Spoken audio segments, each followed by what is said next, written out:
In this video, I am going to show you how to set up a Cash App business account.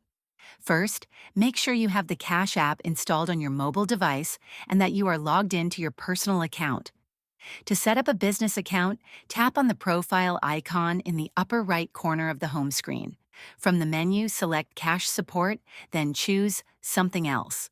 Look for the option that says Business Account and tap on it. Next, you'll be prompted to enter your business details. Fill in the required information, including your business name, address, and type of business. You may also need to provide your employer identification number, EIN, if applicable. Once you've entered all the necessary information, review the details and tap Next to continue. Cash App will then guide you through the process of linking a business bank account. Enter your bank account information and make sure it's correct. After linking your bank account, you may be asked to verify your identity by providing additional information or documents. Follow the prompts to complete the verification process. Once everything is set up, you can start using your Cash App business account to send and receive payments, manage your business transactions, and access other business features. If this video helped you, please like and subscribe to the channel.